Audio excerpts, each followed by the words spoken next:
సిద్దిపేట జిల్లా హుస్నాబాద్ అంబేద్కర్ చౌరస్తాలో సైదాపూర్ మండల కేంద్రంలో బీఆర్ఎస్ నాయకులు రాస్తారోకో చేపట్టారు.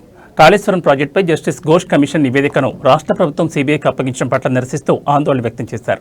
దేశానికి ఆదర్శంగా నిలిచిన కాళేశ్వరం ప్రాజెక్టు విషయంలో మాజీ ముఖ్యమంత్రి కేసీఆర్పై కావాలని కాంగ్రెస్ నాయకులు బురదల్లే ప్రయత్నం చేస్తున్నారని ఆరోపించారు. కాంగ్రెస్ రాష్ట్ర ప్రభుత్వంపై ప్రజల్లో వస్తున్న వ్యతిరేకతను దారి మళ్లించడానికి కేసీఆర్పై కక్షపూరితంగా వ్యవహరిస్తున్నారన్నారు. అనంతరం గ్రోమోర్ రైతు సేవా కేంద్రం ఎదుట యూరియా కోసం బారులు తీరిన రైతుల వద్దకు వెళ్లి వారికి మద్దతుగా ధర్నా నిర్వహించారు.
కాళేశ్వరం కూలేశ్వరం 1,00,000 కోట్లు అని చెప్తాను. మరి నువ్వు ఏం చేస్తున్నావు నాయన? 2014 ముందు ఏముండే? రైతులు బోర్లేసి ఒక్కబర్ల పడి ఆత్మహత్యలు చేసుకున్నది తెలియదా? 1,000 మంది 1,00,000 మంది రైతులు ఆత్మహత్య చేసుకొని చనిపోతే మరి ఆ కాంగ్రెస్ పాలన మరి నిమ్మకు నీరెత్తినట్టు ఉండిన పరిస్థితి కనబడలేదా? రైతులు చూస్తాను ఇవాళ 2011, 14 ముందు ఎట్లా ఉండేది, ఇవాళ కూడా చెప్పులు పెట్టుడు, ఈ కాగితాలు పెట్టే సంస్కృతి ఎందుకు వచ్చింది?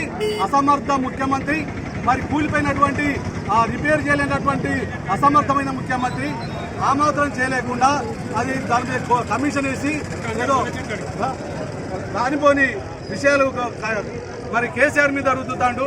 ఇవాళ ఆర్డర్ కాటన్ ఇంగ్లీష్ వాడైన బ్రిటిష్ పాలనలో ఈ దేశానికి ఈ ప్రజలు అవస్థపడతారని అనేకమైనటువంటి కట్టడాలు కట్టినటువంటి పరిస్థితి నువ్వు వచ్చి కనీసం కూలిపోయింది కాదు, దాన్ని లేపలేని చేతగాని చేయలేని దద్దమ్మ ముఖ్యమంత్రివి. కాబట్టి ఇప్పటికైనా అర్థం చేసుకో, ముఖ్యమంత్రి కేసీఆర్ ఒక కాటన్ లాంటి వాడు. ఆయన నిందించడం సరైనది కాదు. నీ కమిషన్ ఏది కానీ నడవదు, చెల్లది బిడ్డ. రాబోయే కాలం ప్రజలు బుద్ధి చెప్తారని తెలియజేస్తూ అవకాశం ఇచ్చిన అలా 2 రోజుల నుంచి టీఆర్ఎస్ పార్టీని బద్నాం చేయాలి, అదేవిధంగా కేసీఆర్ గారిని, హరీష్ రావు గారిని వాళ్ళను పూర్తిగా దోషులుగా నిలబెట్టాలనేటువంటి ఒక దురుద్దేశంతో వాళ్ళ కాంగ్రెస్ పార్టీ నేటి తెలంగాణ కాంగ్రెస్ పార్టీ ఏదైతుందో వాళ్ళు చేస్తున్నటువంటి కుట్రలు, ముఖ్యంగా కాళేశ్వరంలో జరుగుతున్నటువంటి ఇష్యూల మీద చూసి ఘోష్ కమిషన్ వేయడం, అది కావాలని వాళ్ళ పార్టీని బదనాం చేయడం కోసం, నాయకులను బదనాం చేయడం కోసం, కాంగ్రెస్ పార్టీ తన యొక్క పబ్బం కట్టుకోవడం కోసం ఇలా వారు చేస్తున్నటువంటి అన్యాయాలు, అక్రమాలు కానివ్వండి, ప్రజలకు చెప్పినటువంటి వాగ్దానాలను నెరవేర్చకుండా వాటిని మభ్యపెట్టడం కోసం, ఆ విషయాల మీదకి రాకుండా ఉండడం కోసం, ప్రజలను డైవర్ట్ చేయడం కోసం ఇవాళ కాళేశ్వర ఇష్యూను తెరపైకి తీసుకొచ్చి ఇవాళ ప్రధాన ప్రతిపక్షమైనటువంటి టీఆర్ఎస్ పార్టీని బదనాము చేయాలనేటువంటి ప్రధాన దురుద్దేశంతోనే ముందుకు వస్తున్నటువంటి కాంగ్రెస్ పార్టీని ఎండగట్టవలసిన అవసరం ఉందనేటువంటి నేపథ్యంలో ఇవాళ టీఆర్ఎస్ పార్టీ ఇలా నిరసన కార్యక్రమాన్ని తెలియజేయడం జరిగింది. ఇవాళ కాంగ్రెస్ పార్టీ అనేకమైనటువంటి అబద్ధాలు చెప్తుంది. ముఖ్యంగా రైతుల పాలిట దేవుడుగా ఉన్నటువంటి, రైతుల సంక్షేమే ధ్యేయంగా పనిచేసినటువంటి భారతీయ జనతా ఈ టీఆర్ఎస్ పార్టీ దాన్ని ఇవాళ అక్షరాల మనం చూస్తూ ఉంటే రైతులు యూరియా కోసం ఒక్కసారి మీరు అటు విజువల్ చూపెట్టండి. ఆడ మహిళలు, ఆడ రైతులు ఎంతమంది ఆ గ్రోమర్ షాప్ ముందు ఉన్నారు. ఇది అబద్ధమని చెప్తున్నటువంటి నాయకత్వం మరి మన దగ్గరనే చూస్తూ ఉన్నాం. మరి వాళ్ళంతా రైతులు కాదా? ఏదో బీఆర్ఎస్ పార్టీ వాళ్ళే చేస్తున్నారనేటువంటి తప్పుడు ఆరోపణలు చేస్తున్నటువంటి ఈ కాంగ్రెస్ పార్టీ మరి తగినటువంటి